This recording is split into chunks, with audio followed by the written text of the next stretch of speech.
Shell is one of the world's largest oil companies, generating trillions of dollars in revenue and shaping global energy systems for over a century. But Shell's history is not one of innovation and progress. It is a history of environmental destruction, corruption, murder, and systematic exploitation of developing nations and indigenous communities. Shell's operations have poisoned environments, destroyed ecosystems, destabilized governments, and murdered activists and journalists who oppose the company's operations. Today, we're exploring Shell's true history, the crimes the company has committed, the communities it has destroyed, and what it reveals about corporate power and impunity. This is the complete story of Shell's empire, and the human and environmental cost of the company's relentless pursuit of profit. Shell was founded in 1907 through the merger of the Shell Transport and Trading Company and the Royal Dutch Petroleum Company, creating a global oil conglomerate. From its inception,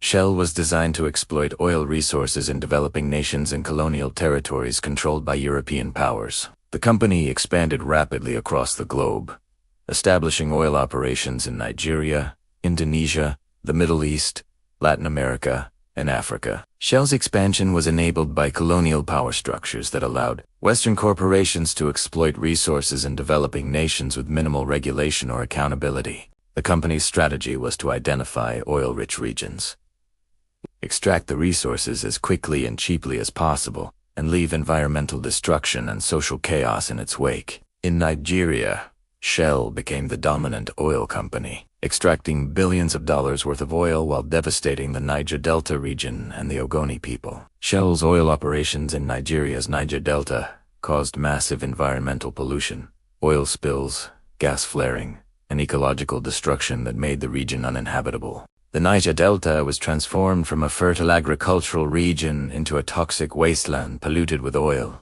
methane, and industrial chemicals. Shell's operations killed fish, destroyed farmland, and contaminated water supplies, causing widespread illness and death among local populations. The Ogoni people, an indigenous group native to the Niger Delta, organized resistance against Shell's environmental destruction and demanded compensation and remediation. In response to Ogoni resistance, Shell worked with the Nigerian military government to suppress dissent and eliminate opposition leaders. Shell collaborated with Nigerian military forces to arrest, torture, and execute Ogoni activists who opposed the company's operations. Saro-Wiwa, a prominent Ogoni environmental activist and writer, became the most visible face of resistance against Shell's operations in Nigeria. Saro-Wiwa organized the movement for the survival of the Ogoni people, MOSOP, to demand environmental justice and corporate accountability from Shell.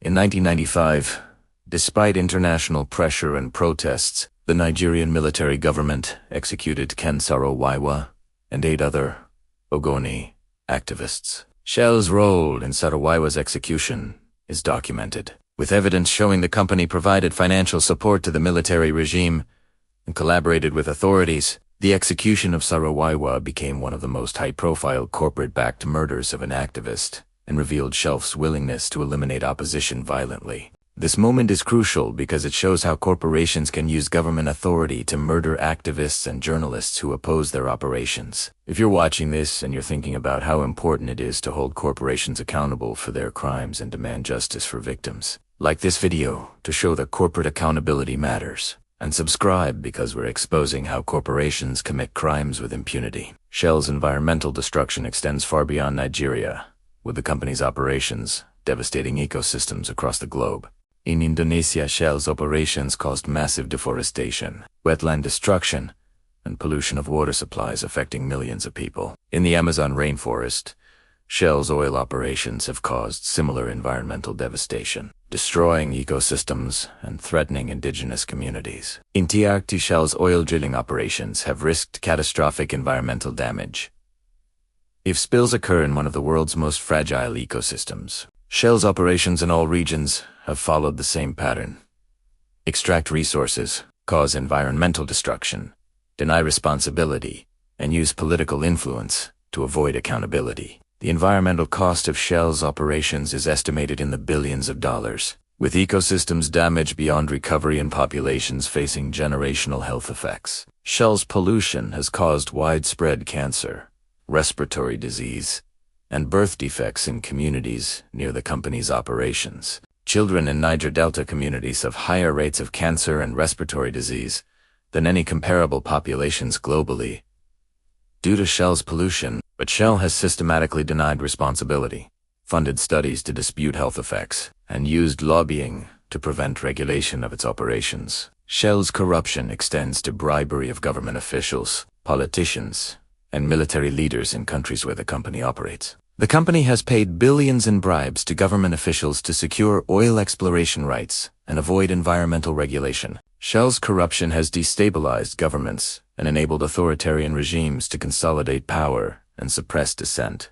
The company's influence over government policy has allowed Shell to avoid taxes, escape environmental regulations, and prevent accountability for crimes. Shell's operations have also funded armed conflicts and human rights abuses in resource-rich regions where the company operates. In Nigeria, Shell's collaboration with the military government facilitated massacres and human rights abuses against communities opposing the company's operations. In Indonesia, Shell's operations have been linked to security forces committing human rights abuses against indigenous communities defending their land. Shell's wealth and influence have been used to suppress investigation and accountability for these crimes. The company hired private security forces that committed violence against communities and activists opposing Shell's operations. Shell's security forces have killed, tortured, and disappeared activists, journalists, and community leaders who opposed the company's operations. These crimes remained hidden for years because Shell's wealth and influence allowed the company to suppress information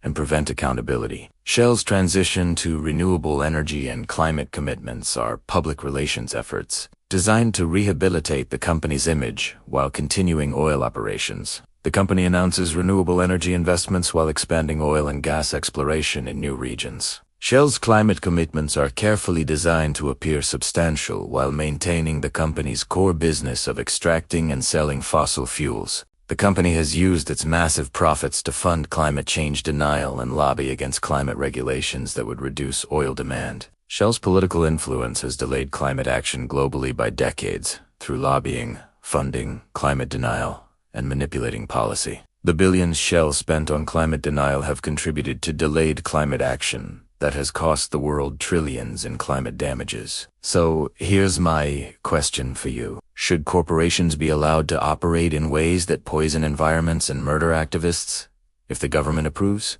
What accountability mechanisms should exist to prevent corporations from committing crimes with impunity? How should societies balance corporate profit with environmental protection and human rights? Let me know your thoughts in the comments about corporate accountability, environmental justice, and holding corporations responsible for their crimes. Like this video if you believe corporations must be held accountable for environmental destruction and murder of activists and journalists. Subscribe to this channel because we're exposing corporate crimes and demanding accountability for corporations that poison environments and kill people. Because the truth is this: Shell's crimes are not isolated incidents. They are systematic patterns of corporate behavior designed to prioritize profit over human rights and environmental protection. Understanding these patterns helps you see how corporations operate globally and what it costs communities and environments when corporations face no accountability. Shell's empire is built on the destruction of ecosystems and the suffering of millions of people whose land, water, and health have been sacrificed for corporate profit. The company's crimes remain largely hidden because Shell's wealth and influence suppresses information and prevents accountability for the devastation it has caused.